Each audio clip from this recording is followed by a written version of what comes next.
David, on the other hand, has spent years collecting and studying reams of national survey data in an effort to truly grasp the big picture and its nuances. unChristian is based on research, even though he has gone to great lengths to write the book in such a way that your eyes will not glaze over in response to an overload of statistics, charts, and tables. But that effort to make the research more digestible does not mean he has taken shortcuts. His effort is based on rigorous research and the difficult process of communicating statistics in everyday language. Third, learn from the expert analysis and interpretation that David provides in relation to the perspective that our society has of American Christians and their faith. He has gone way beyond mere reporting of the data to dig deeper into the meaning and context of the findings. He has also interacted with numerous people to glean their insights into what the facts mean from their vantage point. What you are reading is a logical, carefully reasoned narrative about the past, present, and future state of society and the Christian faith. Finally, I encourage you to pray. Pray that you will understand and be touched by the wisdom imparted in these pages. Pray for the Christian church in all of its varieties in America. Pray for your role in being the church to a culture that is gospel ignorant, if not gospel resistant. Pray for the leaders of the church, who must understand the arguments David has set forth in this book if they are to be strategic agents for the kingdom of God. And pray for your own influence for that kingdom in times that are changing, uncertain, and challenging. One of the discussions that David and I have shared over the years is that God does not call leaders to be popular, but only to be obedient to Him. In that vein, I should warn you that David has written some things you will not like. So be it. Your job is not to anesthetize yourself with congratulatory prose about the state of the world or the church, but to deal with reality, even when it is embarrassing or hurtful.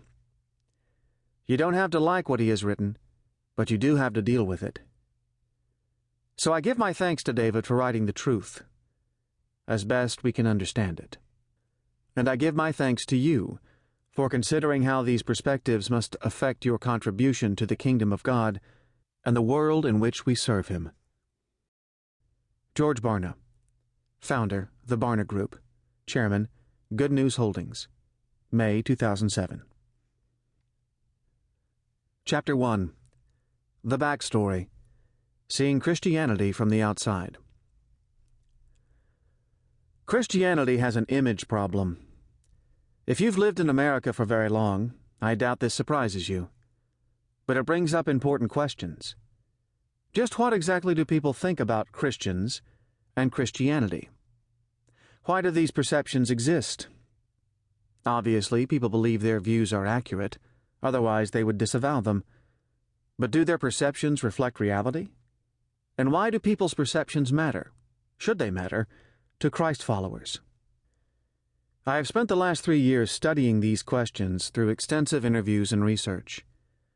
You may be astonished to learn just how significant the dilemma is, and how the negative perceptions that your friends, neighbors, and colleagues have of Christianity will shape your life and our culture in the years to come.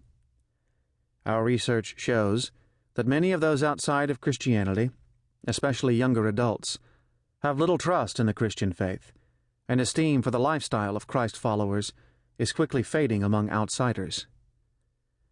They admit their emotional and intellectual barriers go up when they are around Christians, and they reject Jesus because they feel rejected by Christians. I will describe how and why this is happening later in this book, but for the moment, think about what this means. It changes the tenor of people's discussions about Christianity. It alters their willingness to commit their lives to Jesus. If you are interested in communicating and expressing Christ to new generations, you must understand the intensity with which they hold these views. As Christians, we cannot just throw up our hands in disgust or defensiveness.